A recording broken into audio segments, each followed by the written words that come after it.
Hello everyone, एक बार फिर से आप सभी भावी अध्यापक और अध्यापिकाओं का आपके अपने चैनल एड्यूटॉप में बहुत बहुत स्वागत है। जैसा कि आप सभी को पता ही है, हमेशा से हम आपके लिए शानदार और इजी तरीके से आपको पढ़ाते आए हैं।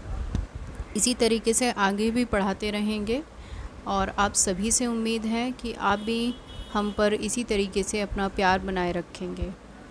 तो जैसा कि आप सभी को पता भी है, जो बच्चे पहले से नए जुड़े हैं, कि जो हमारी क्लासेस यहाँ पर चल रही हैं डीएलएड सेमेस्टर 2 की, और सब्जेक्ट है आपका ये प्रारंभिक शिक्षा के नवीन प्रयास। पेपर 2 है जो कि 50 मार्क्स का होता है।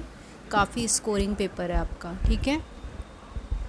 मेरी तरफ से आपके लिए यही एडवाइस है कि जितने भी आपके 50 मार्क्स के पेपर हैं उनको अच्छे से प्रिपेयर कीजिएगा, क्योंकि वही जो हैं आपको एक अच्छा परसेंटेज गेन कराएंगे। क्योंकि बाकी के आपके होते हैं 25 के, और 50-50 में अगर आप अच्छा स्कोर कर लेते हैं तो वेल एंड गुड है। बहुत ही, ये कह दो कि क्रूशियल है ये आपके लिए। अगर आप यहाँ पर परसेंटेज अच्छी करना चाहते हैं डीएलएड में, तो 50 मार्क्स के पेपर को अच्छे से अटेम्प्ट कीजिएगा। चलिए फिर बिना किसी देरी के क्लास को स्टार्ट कर लेते हैं। और सभी बच्चों से आपसे रिक्वेस्ट है, जितने भी बच्चे नए जुड़े हैं, चैनल को ज़रूर सब्सक्राइब कर लें ताकि आने वाली हर एक न्यू वीडियो की नोटिफिकेशन आप लोगों को टाइमली मिल सके। तो 85 क्वेश्चन हम यहाँ तक कर चुके थे कंप्लीट पिछली वीडियो में। आज हम 86 से स्टार्ट करने जा रहे हैं। देखिए, जो हमारा क्वेश्चन है वो है कि कोठारी आयोग ने शिक्षा के परंपरागत स्वरूप के स्थान पर आधुनिक विज्ञान और प्रौद्योगिकी आधारित शिक्षा को क्यों महत्व दिया। तो कोठारी आयोग ने सबसे ज़्यादा जो विज्ञान को महत्व दिया है, और प्रौद्योगिकी किसे कहते हैं, टेक्नोलॉजी को, ठीक है। तो इसके बहुत सारे कारण थे जिस वजह से उन्होंने इसे ज़्यादा महत्व दिया। सबसे पहला तो ये कि शिक्षा को विज्ञान और प्रौद्योगिकी युक्त बनाना। दूसरा, शिक्षा की सर्वतोन्मुखी और सर्वांगीण सुधार पर विचार करना। संपूर्ण देश में समान शिक्षा प्रणाली की व्यवस्था पर विचार करना। पूर्व नियुक्त दोनों आयोगों के सुझाव पर और उन पर हुई कार्रवाई का परीक्षण करना। शिक्षा के परंपरागत स्वरूपों के गुणों को बनाए रखने के लिए उसमें नवीन आवश्यकताओं के अनुरूप परिवर्तन करना। नेक्स्ट क्वेश्चन है हमारा सॉफ्ट SOPT, ठीक है, special orientation program for teachers. तो इसके कारण क्या है, इसको क्यों बनाया गया था। तो सबसे पहला है NCERT 1991 की राष्ट्रीय रिपोर्ट में न्यूनतम अधिगम स्तर की दक्षताओं पर जोर देना। फिर ऑपरेशन ब्लैक बोर्ड योजना के अंतर्गत प्राथमिक विद्यालयों में दी जाने वाली सामग्री का समुचित प्रयोग करने की क्षमता विकसित करना। शिक्षकों को शिक्षार्थी केंद्रित अधिगम अपनाने के लिए प्रोत्साहित करना। कौशल एवं क्रियाकलाप केंद्रित शिक्षण और अधिगम प्रक्रिया में प्रशिक्षण क्रिया को प्रोत्साहित करना। ये सारे उद्देश्य थे SOPT के। नेक्स्ट है क्वेश्चन, विद्यालय शिक्षा की तैयारी कार्यक्रम से क्या लाभ हैं। अब देखिए, जो विद्यालय शिक्षा कार्यक्रम है इसको हम स्कूल रेजिडेंसी प्रोग्राम भी बोलते हैं। मैं आपको इन शॉर्ट बता देती हूँ, डिटेल में आप पढ़ लेना। यही चीज़ें इसमें सारी लिखी गई हैं जो मैं आपको बताने जा रही हूँ। देखो, ये ऐसा प्रोग्राम है जिसमें अगर आप बच्चे को सीधे फर्स्ट क्लास में प्रवेश देना चाहते हैं तो इसके लिए ये प्रोग्राम चलाया जाता है कि बच्चे को कक्षा 1 के प्रारंभिक 6 सप्ताह से लेकर 2 महीने तक की अवधि तक जो उसने पूर्व प्राथमिक कक्षा नहीं अटेंड की है उसका अनुभव उन्हें दिया जाए, ठीक है। और इसी को कहा जाता है स्कूल रेसिडेंस प्रोग्राम। इस प्रोग्राम में बच्चों को प्राथमिक विद्यालय में प्रवेश लेने के लिए शारीरिक, मानसिक, संवेगात्मक और सामाजिक रूप से तैयार किया जाता है ताकि वो कक्षा 1 की विषय वस्तु को आसानी से सीख सके। एक कक्षा का माहौल सिखाया जाता है उन्हें, ठीक है, अगर किसी बच्चे को डायरेक्ट कक्षा 1 में एडमिशन लेना है तो। आगे आ जाते हैं। नेक्स्ट क्वेश्चन हमारा है जिला परियोजना कार्यालय की स्थापना के उद्देश्य बताइए। तो देखिए, इसके उद्देश्य हैं, एक तो जिला के सार्वभौमिकरण के लक्ष्य को पूरा करना ताकि सभी को शिक्षा मिले। दूसरा, बालिका और महिलाओं के विभिन्न योजना के माध्यम से पुरुषों के समान ही शिक्षा प्राप्त करने के लिए प्रेरित करना। 6 से 14 साल के बच्चों के लिए बालक और बालिकाएं कतिपय कारणों से विद्यालय जाने से वंचित रह जाते हैं। उनको प्रेरणा देकर के समस्या का समाधान करके विद्यालय तक भेजना, ये सारी चीज़ें जो हैं जिला परियोजना कार्यालय के उद्देश्य हैं। नेक्स्ट क्वेश्चन है, वुड के घोषणा पत्र के 4 दोष लिखिए। अब देखिए, चार्ल्स वुड का जो घोषणा पत्र था उसके बहुत सारे दोष भी थे।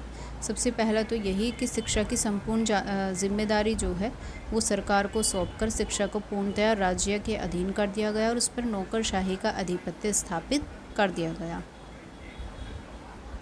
दूसरी चीज़ है, यहाँ पर भारतीयों को इस उद्देश्य से शिक्षा देने का सुझाव दिया गया कि जिससे वो ब्रिटिश शासन की मजबूती प्रदान करें।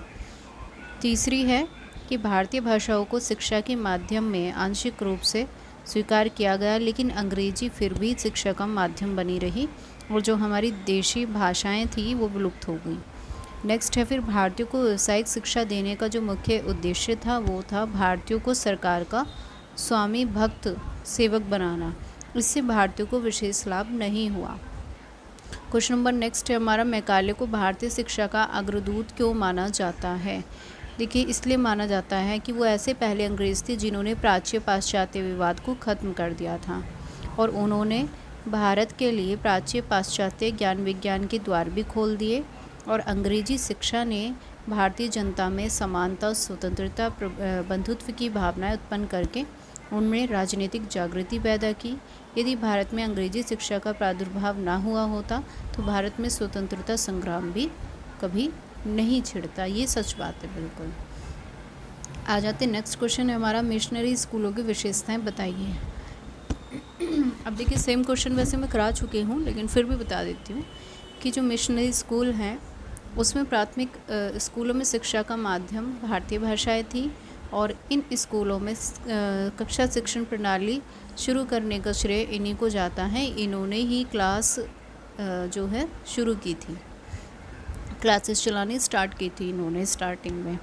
तीसरी चीज़, मिशनरी स्कूलों में आधुनिक शिक्षण विधियों का प्रयोग किया जाता है। जो भी हमारे न्यू टीचिंग मेथड्स हैं वो इसमें यूज़ किए जाते हैं। नेक्स्ट क्वेश्चन है, सर्व शिक्षा अभियान के अंतर्गत 31 मार्च 2009 में कुल कितना व्यय हुआ था? अब देखिए, इसमें जो व्यय किया गया देश में, जो आपका SSA है सर्व शिक्षा अभियान, 31 मार्च 2009 की बात की जा रही है। कुल कितना खर्च हुआ? तो देश में शिक्षा का विस्तार करने के उद्देश्य से सभी को शिक्षा सुलभ कराने के लिए, बुनियादी शिक्षा के दायरे में सभी को लाने के लिए प्रदेश में सन 2001-2 में सर्व शिक्षा अभियान की शुरुआत की गई थी और इसमें लगभग देखिए 13 करोड़ के आसपास खर्च हुआ था। ठीक है, ध्यान रखिएगा आप। नेक्स्ट क्वेश्चन है हमारा, बाल अपराध कब और किसने निर्धारित किया था? अब देखिए, 2 शब्दों से मिलकर बना है बाल प्लस अपराध। तो इसमें बच्चों द्वारा किए जाने वाला जो अपराध होता है वो शामिल है। ठीक है, जो बच्चे 18 साल पूरे नहीं किए हैं अभी और वो अपराध करते हैं। जब कोई बच्चा समाज विरोधी काम करता है तो उसे क्या कहा जाता है? अपराध। ठीक है, जब किसी बच्चे के द्वारा कोई समाज विरोधी कार्य किया जाता है तो उसे क्या कहते हैं हम? बाल अपराध। जब कोई 18 वर्ष से कम उम्र का कानून जो है बच्चा तोड़ता है तो उसे क्या कहा जाता है? बाल अपराधी बच्चा कहा जाता है।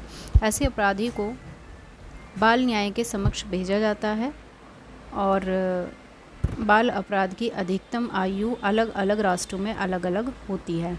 इसी आधार पर किसी भी राष्ट्र द्वारा निर्धारित आयु के अंतर्गत बच्चे के द्वारा अगर अपराध किया जा रहा है, मान लीजिए इसकी निर्धारित आयु है 18 साल या 21 साल, अगर वो इससे कम उम्र में कोई अपराध करता है तो वो बाल अपराध के अंतर्गत आ जाता है। क्वेश्चन नंबर नेक्स्ट पर आ जाते हैं, कलकत्ता मदरसा और बनारस संस्कृत कॉलेज की स्थापना किस उद्देश्य से की गई थी? देखिए, जो कलकत्ता मदरसे की स्थापना हुई थी उसका प्रमुख उद्देश्य था इस्लाम धर्म और मुस्लिम कानून की शिक्षा देकर अंग्रेज न्यायाधीशों के लिए मुस्लिम सलाहकार तैयार करना। बेसिकली इसमें इस्लाम और मुस्लिम कानून पर जोर दिया गया। ठीक है, और बनारस की जो स्थापना हुई बनारस संस्कृत कॉलेज की, उसका उद्देश्य था मनुस्मृति पर आधारित हिंदू कानूनों की शिक्षा देकर अंग्रेजी न्यायाधीशों को हिंदू सलाहकार तैयार करना था। ठीक है, आगे आ जाते हैं, लॉर्ड मेकाले के शिक्षा नीति का आलोचनात्मक मूल्यांकन कीजिए। बेसिकली हमें लॉर्ड मेकाले के दोष बताने हैं तो जो भारतीय शिक्षा के इतिहास में मैकाले का योगदान रहा है, इससे विद्वानों में काफ़ी मतभेद हैं। कुछ विद्वान मैकाले को भारतीय शिक्षा के इतिहास में भारतीय शिक्षा का अग्रदूत भी मानते हैं उन्हें, है ना। जैसे हमने अभी पीछे क्वेश्चन एक पढ़ा था कि इनको प्राथमिक शिक्षा का अग्रदूत क्यों कहा जाता है, आधुनिक शिक्षा का अग्रदूत क्यों कहा जाता है। लेकिन बहुत सारे विद्वान ऐसे हैं जो इनको हानिकारक भी मानते हैं भारतीय शिक्षा के लिए। देखिए, दादा भाई नौरोजी ने इनकी तारीफ़ करते हुए क्या कहा है कि मैकाले भारत की उन्नति करना चाहता था, उसके इरादे अच्छे थे।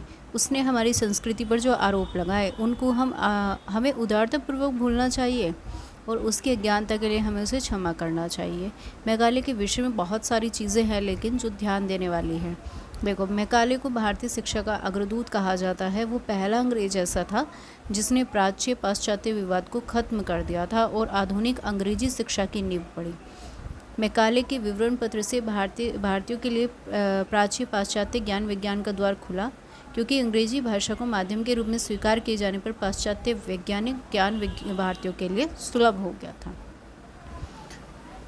दूसरी चीज़ है फिर, अंग्रेजी शिक्षा ने भारतीय जनमानस में समानता, स्वतंत्रता, बंधुत्व की भावना उत्पन्न की, उसमें राजनीतिक जागृति उत्पन्न की। यदि भारत में अंग्रेजी शिक्षा का प्रादुर्भाव नहीं हुआ होता तो भारत में स्वतंत्रता संग्राम भी कभी नहीं छिड़ता और हम लोग स्वतंत्र नहीं होते, ऐसा माना जाता है। मैकाले के विवरण पत्र में कुछ खामियां भी थी। उसकी सिफारिशों को मान लेने के बाद भारतीय जनता पर कुछ दुष्प्रभाव भी पड़े, इसलिए मैकाले की कटु आलोचना की जाती है।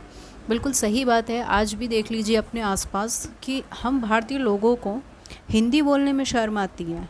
क्यों आती है भाई? हिंदी क्या हमारी मातृभाषा नहीं है? वो लोग हमारी हिंदी कभी नहीं बोलते हैं। अरे एक लैंग्वेज ही तो है, उसको इतना ज़्यादा अपने ऊपर हावी क्यों कर रहे हैं आप लोग? क्यों मतभेद पैदा करना चाहते हैं आपस में? बोलिए, अच्छी बात है, एक लैंग्वेज ही तो है, लेकिन इसको लोगों ने क्लास बना दिया एक तरीके से, है ना, कि जो इंग्लिश पढ़ लेता है वो बहुत बड़ा क्लासी बंदा है और उससे अच्छा कोई नहीं है दुनियादारी के अंदर। लेकिन ये बिल्कुल गलत है। एक लैंग्वेज ही है वो भी, और हमारी जो हिंदी है वो भी एक लैंग्वेज ही है। इसको ज़्यादा क्लासी ना ही समझा जाए तो ज़्यादा अच्छा है, आपस में मतभेद होने से बच जाएगा हम भारतीयों में। चलिए खैर आगे बढ़ते हैं, इस विषय पे मैं ज़्यादा नहीं बोलना चाहती। क्वेश्चन नेक्स्ट है हमारा, प्राथमिक शिक्षा के विस्तार के संबंध में चार्ल्स वुड का घोषणा पत्र का उल्लेख कीजिए। देखिए, जो वुड थे उन्होंने घोषणा पत्र में सिफारिश की कि सरकार प्राथमिक शिक्षा पर सबसे ज़्यादा खर्च करे और प्रत्येक जिले में स्कूल की स्थापना करे, देशी विद्यालय का सुधार करे, प्रतिभाशाली और निर्धन छात्रों के लिए छात्रवृत्तियों की स्थापना की जाए और उनको निम्न स्तर से उच्च स्तर तक प्राथमिक शिक्षा देने की सुविधा हो। नेक्स्ट क्वेश्चन है, वुड के घोषणा पत्र 1854 को शिक्षा का मैग्ना कार्टा क्यों कहा जाता है? ये क्वेश्चन बहुत बार पूछा गया है, जितना इम्पोर्टेंट मैं इसको कहूँ उतना कम है। तो इसलिए कहा जाता है क्योंकि घोषणा पत्र के द्वारा संपूर्ण देश के लिए व्यापक शिक्षा योजना प्रस्तुत की गई, जिसमें प्राथमिक से लेकर विश्वविद्यालय तक की शिक्षा को स्थान दिया गया। जेम्स ने घोषणा पत्र को भारतीय शिक्षा का महाअधिकार पत्र कहा। भारतीय शिक्षा में इससे पहले जो भी हुआ है वो इसकी ओर संकेत करता है कि जो इसके बाद हुआ वो इसी से निकलता है, मतलब ये एक बेस की तरह है, फाउंडेशन की तरह है। जेम्स का मानना है कि वुड के घोषणा पत्र में दो बातें विशेष रूप से दिखाई देती हैं। सबसे पहला तो ये कि उस समय की जीर्ण शीर्ण शिक्षा की उचित तस्वीर घोषणा पत्र में हमारे सामने रखी। दूसरी, उसने शिक्षा का संगठित और व्यवस्थित करने के लिए बहुत सारे सुझाव भी दिए। अंततः घोषणा पत्र को भारतीय शिक्षा का महाअधिकार पत्र माना जाता है। आगे बढ़ जाते हैं। नेक्स्ट क्वेश्चन है हमारा, कोठारी आयोग के अनुसार शिक्षा का पंचमुखी कार्यक्रम क्या है? तो देखिए, सबसे पहला है शिक्षा को प्रोडक्टिविटी यानी उत्पादकता से जोड़ना, शिक्षा के द्वारा लोकतांत्रिक मूल्यों की रक्षा करना और शैक्षिक क्रियाकलापों के माध्यम से राष्ट्रीय एकता को मजबूत बनाना, शिक्षा के द्वारा नैतिक, आध्यात्मिक, सामाजिक मूल्यों का विकास करना, ठीक है, और जिज्ञासा की प्रवृत्ति, मनोवृत्ति, मानवीय मूल्यों के द्वारा कौशल का विकास करते हुए सामाजिक आधुनिकीकरण की प्रक्रिया को विकसित करना। आगे बढ़ते हैं। नेक्स्ट क्वेश्चन है, प्रारंभिक शिक्षा के विकास के लिए संचालित कार्यक्रम बताइए। इसके लिए बहुत सारे कार्यक्रम है जो प्राइमरी एजुकेशन के लिए होते हैं। सबसे पहला है जनशाला। यह कार्यक्रम भारत सरकार और 5 संयुक्त राष्ट्र एजेंसियों द्वारा मिलकर चलाया जाता है। जनशाला कार्यक्रम प्राथमिक शिक्षा के विकास का कार्यक्रम है। इसका उद्देश्य है कि जो समाज के वंचित और पिछड़े वर्ग हैं, विशेष रूप से लड़कियां, ठीक है, और अनुसूचित जाति, जनजाति, अल्पसंख्यक और कम काम करने वाले जो बच्चे हैं, उन्हें विशेष देखभाल की ज़रूरत है और उसी के लिए ये प्राथमिक शिक्षा उपलब्ध कराते हैं, जो जनशाला कार्यक्रम है। दूसरा आता है DPEP, district primary education program. देखिए, जो कार्यक्रम है ये 1994 में स्टार्ट हुआ था। इसका लक्ष्य था सभी को शिक्षा दिलाना, बच्चों को स्कूल में बनाए रखना, शिक्षा के स्तर में सुधार करना, समाज के विभिन्न वर्गों में असमानता कम करके उसके साथ साथ शिक्षा उपलब्ध करा। नेक्स्ट है फिर ऑपरेशन ब्लैक बोर्ड। ये 1987-88 में स्टार्ट हुआ था और इसमें क्या था कि जो बेसिक नीड है प्राइमरी स्कूल की वो पूरी की जाए, जैसे कि विद्यालय में 2 बड़े कमरे हों, कम से कम 2 शिक्षक हों, आवश्यक शिक्षण सामग्री की व्यवस्था हो।